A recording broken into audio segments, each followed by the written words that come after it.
increasingly skeptical of the government's sincerity to implement the Chittagong Hill Tracts Accord. The government implemented only those provisions that met their integrationist goals. The more substantive aspects of the accord were left out. For example, number one, there has not been any initiative by the government to strengthen the special governance system so as to preserve the characteristics of the Chittagong Hill Tracts as a tribal inhabited region. The increasing flow of non-IPs into the region makes it even more difficult to keep its tribal identity. Number two, the Chittagong Hill Tracts Regional Council as a unit of regional authority has not been groomed to function effectively in accordance with the accord. Number three, the most important administrative powers like land management, general administration, and police considered vital for the local limited self-rule have not been transferred to the three Hill District Councils as of now. On the contrary, some of the sections of the Hill District Councils Act are either misinterpreted, and recommended for review, apparently to reduce the authority of Hill District Council.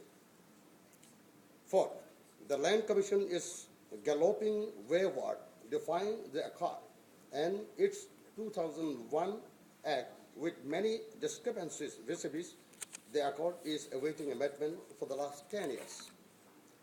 Fifth, Chittagong Hill Tracts is still reeling under militarization, with more than 400 army camps scattered across the region over 13 years after signing the accord, despite no sign of insurgency in the area. The government administration is more interested in relocating Bengali settlers to the Chittagong Hill Tracts than in elevating the majorities of 3/4, that is 9,780 families out of 12,222 repatriated Jumma families, refugees, and 90,208 internally displaced families who are still waiting to return to their own land for the last 3 decades.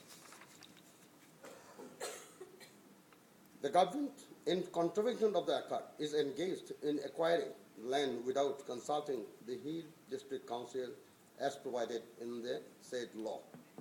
Madam Chair, it is more than a decade now since the peace accord was signed. The anomalous delay in the implementation of the accord has created a situation of mistrust and conflict, and continuation of militarization of Chittagong Hill Tracts to the detriment of much sought-after peace in the Chittagong Hill Tracts. Arbitrary arrest and detention, killing, rape, plunder, arson, land grabbing, etc. continue unabated. For durable peace in the Chittagong Hill Tracts, we consider focusing on the following measures along with the implementation of the peace accord as crucial. 1. The Hill District Council and Regional Council should be made to function with full authority. Number 2, Chittagong Hill Tracts should be demilitarized.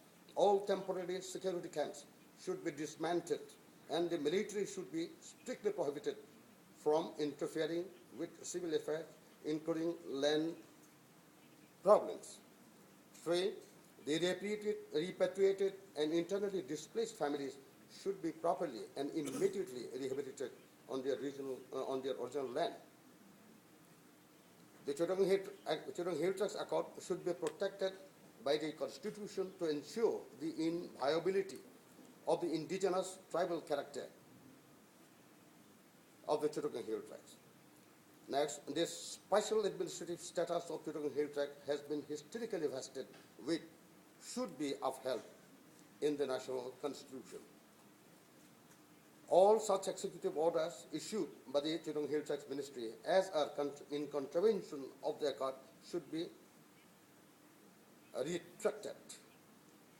In consultation with the Regional Council, the existing laws should be reviewed and revised to be consistent with the both accord and the Hill District Council Act of 1989 as amended up to 1998.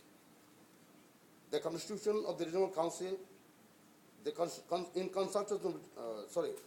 government should endorse the United Nations Declaration on the Rights of the Indigenous People and ratify the ILO Convention 169 without delay.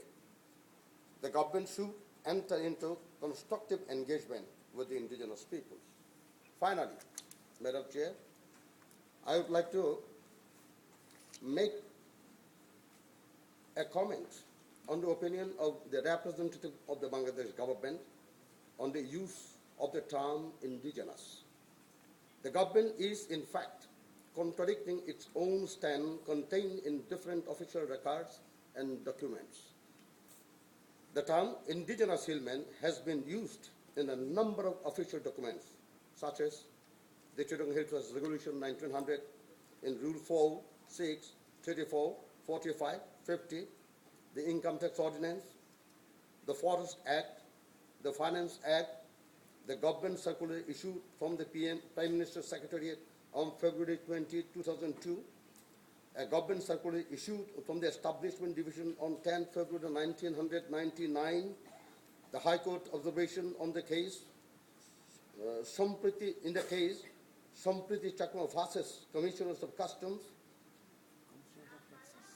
Commissioner of Taxes, the Poverty Reduction Strategy Paper 2005 and 2008, the Small Ethnic Group Cultural Institute Act 2010. Thank you, Madam Chair, for your kind attention. Thank you for your comment. I give the floor now to